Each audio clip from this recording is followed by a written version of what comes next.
init ng panahon, pagkasunog ng kusa ng mga kagubatan, lumalalang tagtuyot, mga malalakas na mga bagyo. Ilan lamang po yan sa nararanasan ngayon ng ating planeta na maging ang mga eksperto ay nag-aalala na. Nag-uumpisa na nga bang masira at magunaw ang ating mundo? Hello guys, this is me, Sangkay Janjan. I'm back for another vlog today na kapupulutan po ng kaalaman at aral. Huwag niyo pong kalimutan, syempre, na i-subscribe ang ating YouTube channel, i-click ang bell at i-click niyo po yung all. At sa mga nanonood po sa Facebook, i-follow niyo po yung ating Facebook page. Today mga Sangkay, pag-uusapan po natin ang isang mahalagang usapin sa ating mundo, ang tumitinding kalamidad na nararanasan ngayon ng maraming mga bansa kasama po ang Pilipinas. Indikasyon nga ba ito, mga Sangkay, na nawawasak na ang ating mundo?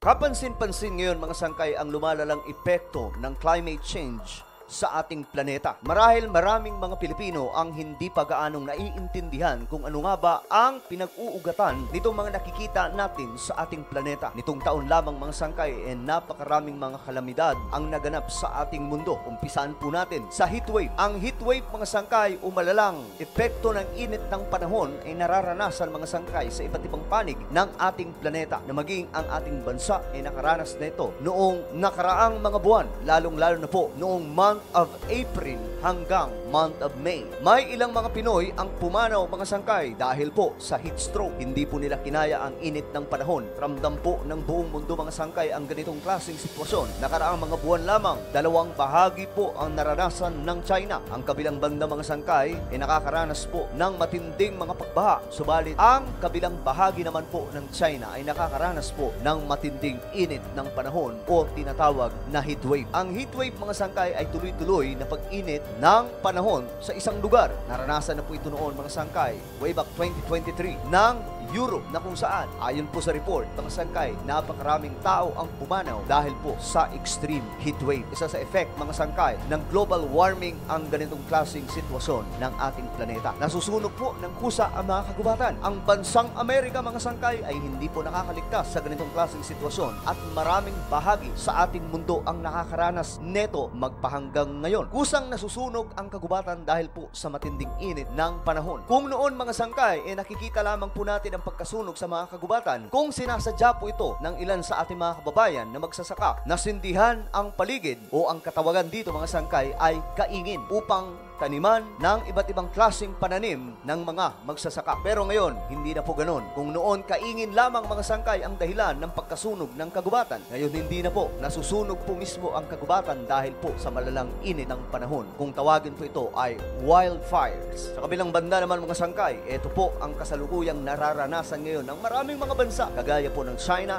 India, Amerika, at ilang mga bansa sa Europe, maging ang Pilipinas, mga Sangkay, na danas po natin ito. Ang mga malalakas na bagyo na hindi sukat akalain na ng maraming mga eksperto na ganito na po kalala ang sitwasyon, mga Sangkay, ng ating mundo. Kung papansinin po natin, mga Sangkay, sa ating bansa pa lamang, sunod-sunod po ang mga nabubuong bagyo. Hindi basta bagyo lamang, mga Sangkay, na kagaya po noong unang panahon na nararanasan po natin, mga Sangkay, kundi ito pong mga bagyo ay may malahalimaw na lakas. Ganun din po ang nararanasan ng bansang Amerika, mga Sangkay. Yung mga hurricane na nabubuo, umaabot po sa Category 5 ang tindi ng lakas na ito. Ilan lamang po yan, mga Sangkay, sa nararanasan ngayon ng ating mundo. Mga kalamidad ng mahagupit sa ating planeta. Ang ganitong kalagayan ng ating mundo, mga Sangkay, ay nagpapatunay lamang na nawawasak na po ang ating planeta. Nawawasak po dahil sa tao rin po ang may gawa, mga Sangkay. Winasak ng tao ang ating kalikasan at ngayon, mga Sangkay, binabalikan po tayo at sila po ay nananalasa sa ating kapaligiran. At ang unang-unang naaapektuhan, mga Sangkay, ay ang tao mismo. Isa sa matinding damage, mga Sangkay, ang nararanasan ng mga magsasaka tuwing sumasapit po ang matitinding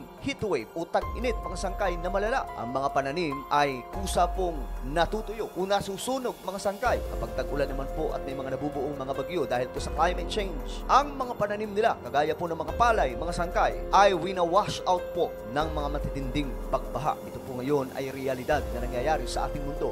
Na ayon nga po sa mga eksperto, magkakaroon daw po ng matinding taggutom sa ating planeta. Kung magtutuloy-tuloy po itong matitinding hagupit ngayon, ng climate change. Kaya po nila ito nasabi mga sangkay dahil ang effect ng climate change, ang una pong naaapektuhan nito ay ang mga magsasaka.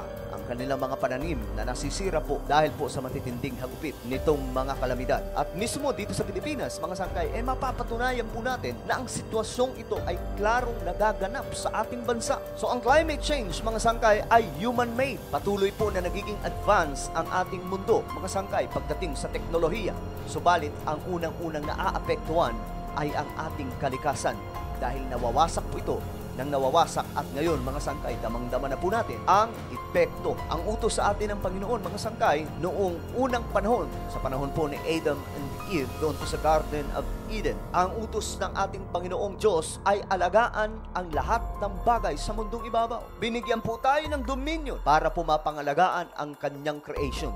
Subalit mga sangkay, nakakalungkot mang isipin, inabuso po ito ng tao. At ngayon, tayo po ang binabalikan. So totoo pong nawawasak na nga po ang ating planeta, mga sangkay. Iba't ibang prediksyon ng mga eksperto ang kanilang mga inilalatag mga sangkay. Yung iba, mga sangkay, sinasabi ng mga scientists na sa taong 2050, maraming mga lugar sa ating planeta ang lulubog na po sa tubig at hindi na po makikita pa sa mapa. Maraming tao din po ang mamamatay dahil po sa sitwasyon ng climate change. Kung kaya't mga sangkay, ang world leaders ay nagkaroon po ng isang agreement noong 2015 na isaayos muli ang ating klima. Ang pinag-uugatan kasi, mga sangkay, nitong climate change ay ang patuloy na pagtaas ng temperatura sa ating planeta. Patuloy po na umiinit ang ating panahon, mga sangkay. Ipaghalimbawa na lamang po natin itong mga malalakas na bagyo. Kaya po lumalakas ang mga bagyo, mga sangkay, ay dahil po sa matinding init ng panahon. Ang pagsingaw po ng init sa karagatan at pag-evaporate nito, mga sangkay, nakakabuo po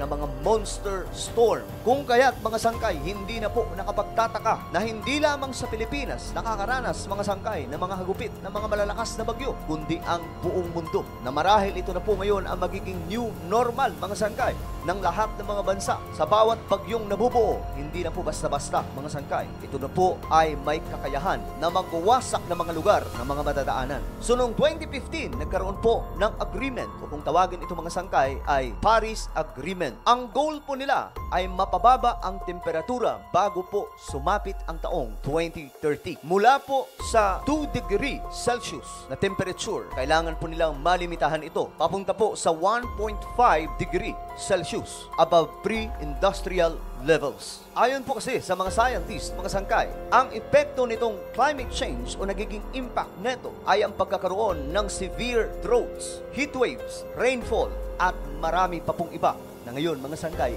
danas na danas po natin ito. Ang tumitinding init ng panahon sa iba't ibang panig ng ating mundo ay malala na. At ang epekto nito, mga sangkay, umiinit po ng gusto ang karagatan, kung kaya't nabubuo po ang mga bagyo na malalakas, na ang isa po sa nabibiktima, mga sangkay, ay ang ating bansa.